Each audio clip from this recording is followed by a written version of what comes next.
Senhoras e senhores, ouvintes da Rádio Verde Vale Entrevista, muito bom dia. A 94.1 Verde Vale Entrevista tem a satisfação de receber, para uma conversa produtiva, saudável, a professora, psicóloga, doutora Maris Stella da Luz Stelmachuk. Como falei, ela é psicóloga e professora da Universidade do Contestado, no curso de Psicologia. E também ela faz parte da ALVE, Academia de Letras Vale do Iguaçu, e ocupa a cadeira número 16, cujo patrono é o Dr. Alvir Reisenberg. Minha cara doutora Maris Stella Stelmachuk, muito bom dia. Seja muito bem-vinda à Verde Vale Entrevista. Bom dia, professora Luiz, obrigada pelo convite. Bom dia aos ouvintes da Verde Vale FM. É um prazer estar com vocês. Prazer é nosso. Eu tenho certeza que quem está nos acompanhando vai ter uma belíssima aula hoje. Com certeza. Muito bem, muito obrigado pela sua presença e vamos entrar no assunto. Maris Stella, nós sabemos da tua caminhada, da tua dedicação, do teu carinho pela construção do conhecimento científico, do teu estudo aprofundado em relação ao ser humano, através da tua opção de graduação de psicologia. Faz com que você se torne cada vez um instrumento de transformação na sociedade e principalmente para aquelas pessoas que vão em busca do seu autoconhecimento. Você provoca esse despertar em cada um. As pessoas vêm até aqui, nesse espaço, né, de trabalho psicológico, de psicoterapia, em busca disso mesmo, do autoconhecimento, porque elas percebem que em seu funcionamento social, profissional, pessoal, elas têm algum bloqueio, alguma dificuldade que é percebida. Então, assim como o senhor colocou, tem os que não percebem, tem os que percebem. Então, essas pessoas vêm buscar o autoconhecimento para mobilizar e fortalecer os seus recursos pessoais, do seu potencial de crescimento, para lidar com os desafios, os sofrimentos, as dores, as tristezas, toda a parte de sentimentos humanos. Então elas vêm buscar essa ajuda, e cada um fazendo sua parte. Eu faço minha parte como profissional, a pessoa faz a sua parte como aquela que está buscando esse trabalho. Perfeito. Porque quando isso não acontece, quando não existe a percepção, né, existe alguma coisa no nosso funcionamento vai sinalizar. Assim como no painel do carro. Perfeito. Acende alguma uma luzinha. luz, significa aquilo ali é um sintoma. Perfeito. As nossas dores, os nossos obstáculos, eles estão sinalizando que existe algo no nosso mundo interno que precisa de uma abordagem, de um trabalho. Quando isso não acontece, esse problema vai aumentando e vai se transformando num transtorno maior, Perfeito. Numa doença, numa patologia. E isso se tornou de tal forma amplo que começou-se a tentar medicalizar também aquilo que é sentimento. Então aquilo que é sentimento está sendo visto muito amplamente como uma patologia, por isso a patologização, a psicopatologização da vida. Eu quero entrar exatamente nesse assunto, mas antes, porém, se você me permite, Sim. Então as pessoas vêm em busca de ferramentas para resolver se tornar um ser melhor, útil, mais centrado. Mas assim, eu quero perguntar assim, na sua cabeça, 11/11 remete a diversas situações. Se nós olharmos historicamente, vamos ver tantas coisas que representam 11/11. Mas dentro do artigo que o senhor escreveu e essa introdução que o senhor deu da importância, né, de estar em contato com uma profissional da área de psicologia, eu lhe pergunto, 11/11 vai tratar exatamente em relação a isso, já começou de patologização e também medicalização? É isso? Isso. Nos fale um pouquinho, por gentileza. 11 de novembro é o dia que foi escolhido para que se pare e pense, assim como todas as datas, Dia das Mulheres, Dia da Criança, Dia do Idoso, Dia de tantos, assim também o dia seria o Despatologize. Então existe dentro da psicologia vários movimentos acontecendo já desde 2013 para ajudar a pensar a incidência de tantos transtornos que são muitas vezes meros, não minimizando, mas são sentimentos humanos que, quando não cuidados, se tornam em distúrbios, em problemas. Não estamos falando aqui das doenças, dos quadros, dos distúrbios psiquiátricos, como esquizofrenia, psicoses, né? Não é, esse é uma classificação à parte, que sempre existiu, dentro de uma certa porcentagem na sociedade, só que agora isso está muito amplificado, tanto que existe um manual, é o DSM, é um manual de diagnósticos e transtornos, que a cada edição aumenta assustadoramente o número de páginas. Digamos que o número 1 era isso aqui, o número 5 que a gente já está bem mais volumoso, porque está se colocando lá a cada dia uma nova patologia. Aquilo que antes era birra, hoje tem um nome de distúrbio opositor, né? Então, e tem um remédio, e daí tem um remédio para, sabe? Então o comércio ficou sempre muito atento às nossas carências e fragilidades. Ele já acha aonde tem lacuna, que tem uma lacuna para gente vamos conseguir tirar algum dinheirinho ali. Sim. Já vista a quantidade de farmácias que abrem em nossa cidade, né? Você pegou uma época que a gente conhecia a farmácia de fulano, ciclano e beltrano, e medicamento. Agora é 3 por quadra. É impressionante. Então, e não é só aqui. A gente vê que isso, quando a gente conversa com pessoas de outros lugares, hoje a gente está em contato com todo mundo o tempo todo. Todos comentam isso, né? A quantidade de farmácias. E são redes, né? Redes nacionalmente, que vão dominando o comércio local. Local. Mundial, pelo menos na parte ocidental do mundo, a gente sabe que isso está bem forte. Mas nos falem, antes de nós entrarmos exatamente dessa indústria, né, de remédios que, como diz o pessoal, é uma verdadeira mina de ouro, né? Então, essas empresas farmacêuticas, elas deram um salto espetacular. Mas nos fala sobre sentimentos humanos, desafios, autoconhecimento, para que possa, naquela sequência como se colocou no artigo, a gente talvez poder transmitir aos nossos caros ouvintes que estão nos acompanhando. Sim, a questão do autoconhecimento. Nós temos um aparelho psíquico, né? Biológico, fisiológico. Nós temos esse corpo, esse organismo, né? Biopsicossocial, espiritual. Então, nós temos esse aparato todo, esse aparelho, e ele tem o seu funcionamento. Mas, como qualquer aparelho que nós temos, né? A gente dá aquela lidinha superficial ou usar aquele aparelho sem ler o manual, então a gente vai lidando, mas ele tem uma complexidade que a gente não alcança, mas ele está ali funcionando, e quando tem alguma necessidade ele avisa. Mas aí a gente se distrai, né? A gente pensa em outra coisa, porque isso é muito chato, é muito ruim, então a gente não quer ficar pensando em coisa ruim. Aí a gente cai na sociedade hedonista. Quem é que quer ficar pensando em coisa ruim?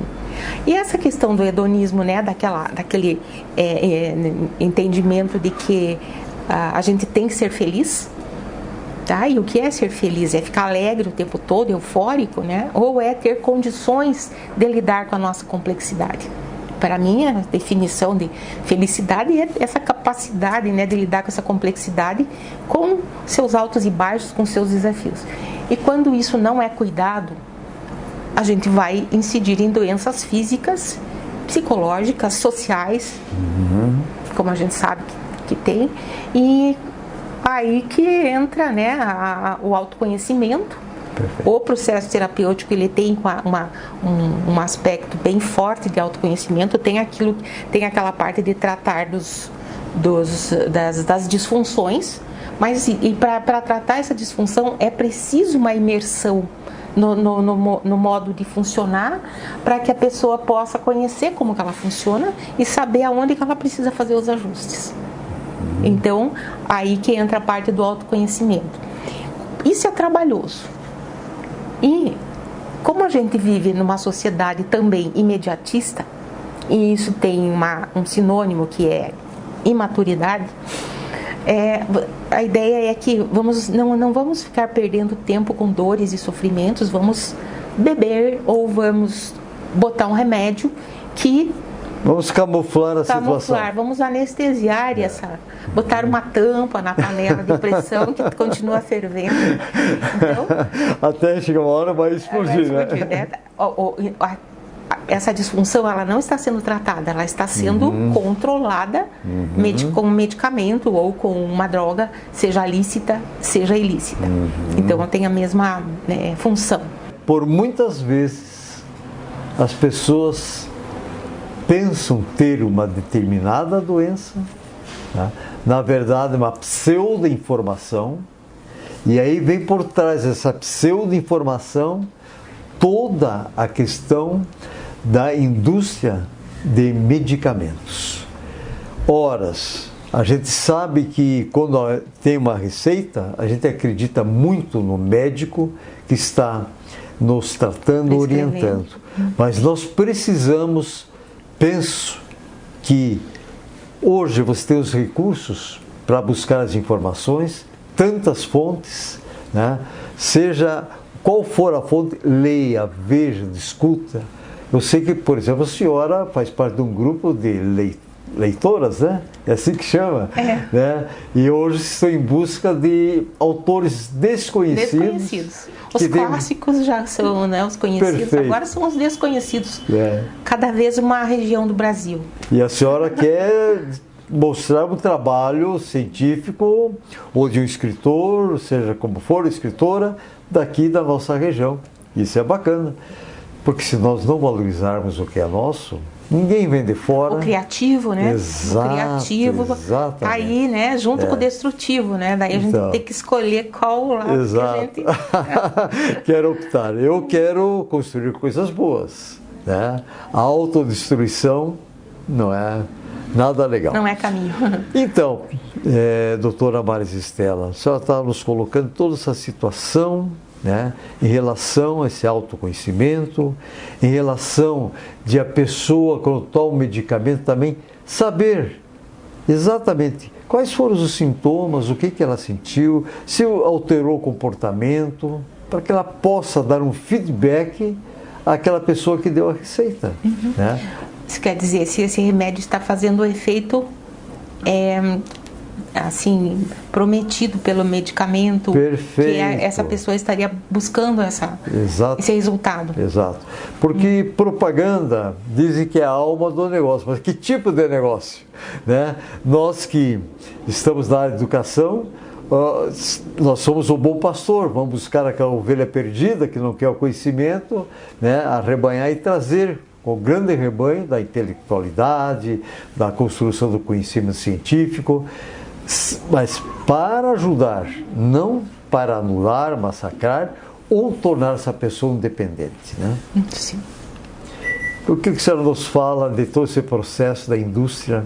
Olha, aí você traz um outro viés, na verdade eu não chamaria nem de viés, mas de ponto central, que é a educação. Perfeito. A quantidade de remédios para crianças,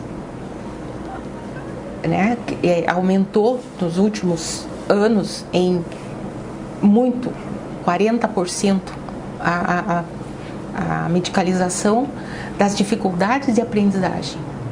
Aí tem todos os rótulos que, né, todos conhecem, TDAH e outros também. E isso dificulta a concentração da criança, a aprendizagem, e aí passa-se para busca-se um diagnóstico. Feito esse diagnóstico, existe o lado muito bom, que é quando existe de fato um distúrbio que precisa de uma abordagem diferenciada, adaptada. Isso é importante e necessário. Aí a criança, tendo um laudo, tendo um diagnóstico laudado, ela vai ter direito a uma ajuda, um professor junto com ela na sala de aula, além do professor da turma. Então isso é um benefício que o diagnóstico traz, mas isso está ficando muito amplo e muito banalizado. E esse é o problema, e é uma das raízes dessa preocupação e desse movimento de despatologização da educação e da criança e da vida, que tem a sua data em 11 de novembro. Então, muito interesse da psicologia, da educação, com o objetivo de olhar melhor para isso. É preciso tanta doença assim? Ou é uma fragilidade que não está sendo devidamente atendida, né? E por quem? Aí tem fatores familiares, sociais, educacionais, tem todo o leque, né, no qual a gente está inserido, tem a sua parcela, e as crianças estão sendo alvo de muita medicalização por justamente não existir uma relação real entre o investimento no potencial da criança para que ela dê as respostas que ela pode dar, porque ela tem a capacidade dela. Temos distúrbios, tem dislexia, tem déficit de atenção, tem essas coisas, mas tem um caminho a ser feito para resgatar isso, que não somente a medicalização. Esse caminho é uma atuação muito de um adulto, de alguém com mais experiência e conhecimento, que chegue perto da criança no sentido de onde ela está nesse processo de aprendizagem, para ajudar ela a dar o próximo passinho. E daí outro, e daí outro, e daí ela vai. Quando isso é patologizado e medicalizado, isso se corta. E esse potencial ele vai ficar sem encaminhamento. E aí tem uma questão muito contraditória e conhecida de todos nós. Quando é para fazer a lição, tem que lembrar a criança. Mas quando é para pegar o joguinho, que tem desafios tão ou mais, ela lembra sozinha, né? Então isso chama atenção. Perfeito. Né? Como que é isso, né? Tem deficiência para uma coisa, mas não tem para outra. Mas aonde que está como diz o segredo, né? O segredo está aqui, na motivação intrínseca. A criança quer jogar. Perfeito. E ela quer ir para a escola aprender. Tá? Então tem aí né?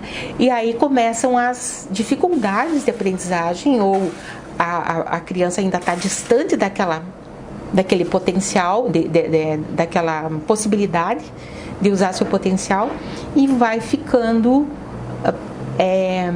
frustrada.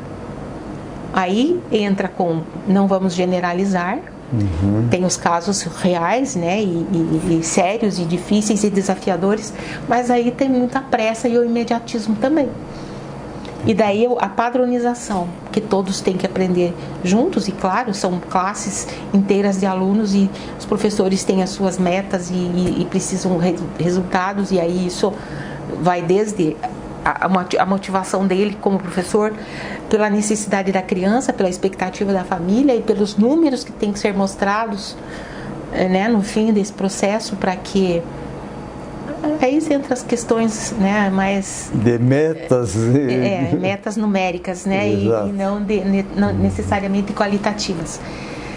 E aí que entra, né, eu coloco muito na linha do imediatismo, né? A criança, ela é capaz, mesmo que ela tenha dificuldades, sejam elas quais forem. Um autor russo da psicologia e da educação, que é o Vygotsky, ele fala que qualquer pessoa com qualquer deficiência é capaz de aprender, dentro das condições dela. e não naquele de maneira padrão. padronizada, né? Então, quando você tem esse cuidado, né, de descobrir este ser e esse potencial que está ali, e ali é tocado, ele brota, ele floresce, né? Perfeito. E quando é cobrado, forçado e pedido, exigido coisas antes de que ela esteja naquele ponto, aí começa a defasagem e começa... Né? Vai atrofiando cada vez mais. Vai atrofiando, vai deformando, vai deprimindo, vai frustrando. Interessante, a senhora colocou agora essa parte educacional e não sei mas a grande maioria sabe que Albert Einstein foi considerado retardado. Sim. Quer dizer, era incompatível. O ritmo dele era o ritmo outro. com os demais. Então, E a área de interesses também. Perfeito, né? Então, se cada ser tem a sua utilidade, ele tem o seu caminho, precisa desse despertar, às vezes... E precisa ser tocado. Exatamente. Algo pode ser tocado exatamente através de uma reflexão, através de palavras, ou talvez até com medicamento, né? Mas aí que tem o grande cuidado, né? Qual é o caso de medicamento? Perfeito. E qual é o caso de não ter sido estimulado adequadamente, né? E que saiu do... É um acompanhamento constante, né? Pegando a questão da educação, seja a equipe pedagógica, professores, aí vem a função dos pais, dos familiares e mesmo médicos. Quer dizer, é um conjunto de pessoas, né, tentando realmente fazer com que aquela situação seja resolvida. Acompanhamento. Até que a criança pegue o ritmo dela e vá. Não que ela vai ficar, vai prescindir dessas relações, né? Mas ela já consegue fazer o acesso e dar o encaminhamento. E não fica com isso bloqueado, precisando de abordagens, né, procedimentos mais invasivos. Hoje nós temos a questão, já o nosso tempo está quase pela boa, mas tem que tocar um pouquinho sobre a pandemia. Os reflexos nos dias atuais é grande sobre a questão da pandemia, doutora, voltada exatamente em relação a toda essa patologia, etc. Tal. Ela potencializou, no meu ponto de vista, porque essas questões todas já existiam. Mas o que chama a atenção? Quando vem um desafio mundial deste tamanho, que ameaça nossas vidas, a vida dos nossos próximos, e o nosso trabalho, e a nossa produtividade, e a nossa...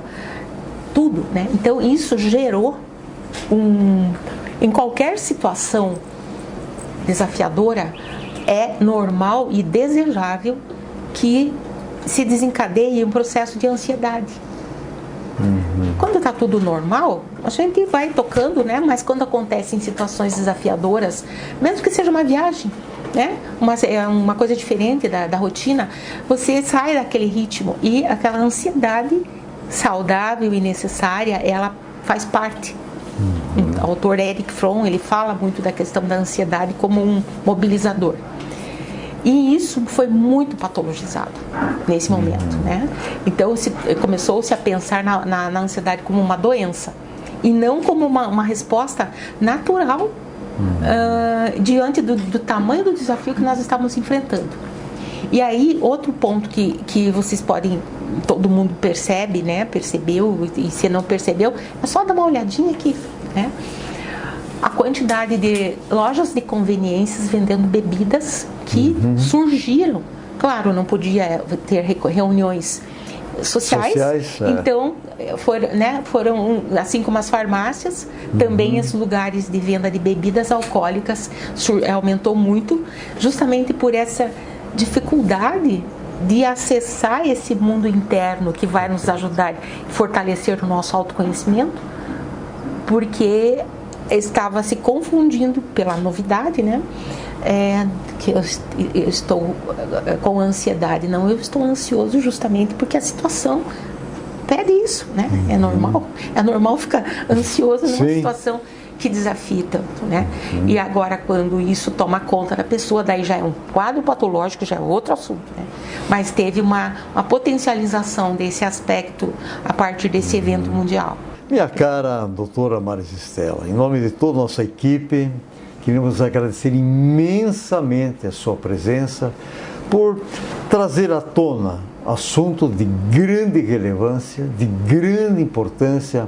Então é o despertar para aqueles que nos acompanharam de prestar mais atenção. Né? Não é porque a vovozinha, a mãezinha ou a vizinha falou que é bom que nós vamos tomar. Quer dizer, é delicado, que isso esses são os médicos familiares, né? Que receitam. Que tem sua importância, seu lugar. Né? Perfeito. Mas estamos falando de algo extremamente seríssimo. Com fins comerciais, né? Exatamente. Não é o fim curativo e remediativo. Do bem-estar. É super necessário, colocado. Agora, quando vem o interesse comercial, que a série da Netflix ali aborda, né? O Império da Dor, que eu menciono no artigo também, aí, quer dizer, a coisa está tomando uma proporção que estamos sendo obrigados, né, a olhar para isso. Doutora Marisistela, em nome de toda a nossa equipe da Verde Vale, agradecemos sua importante e esclarecedora entrevista. Foi uma bela aula que tivemos. Eu preciso que a senhora deixe uma mensagem ao nosso público. A mensagem é pensar, como o senhor aponta, mas também sentir. Quando sentimos, estamos existindo. Não é diferente do Descartes lá, né? Penso, logo existo. Sinto, logo existo também, né? Sim. E o que é esse sentimento? Não é vamos olhar para ele, vamos dar espaço para ele se manifestar. Ele está contando de nós. E quando a gente faz o acolhimento desse sentimento, em vez de temê-lo e patologizá-lo, a gente está fazendo um favor, cada um a si mesmo, a sua família, seu grupo social e a sociedade, né, ao planeta, porque todos somos humanos. Perfeito. Muito bem, muito obrigado. Senhoras e senhores, Verde Vale Entrevista retorna domingo que vem, pois esse domingo é o dia do Senhor e nós temos que agradecer pela vida. Como é dia do Senhor, vamos continuar com Ele. Deus, a essência da nossa existência. Até o próximo domingo, às 6h30, aqui na Verde Vale.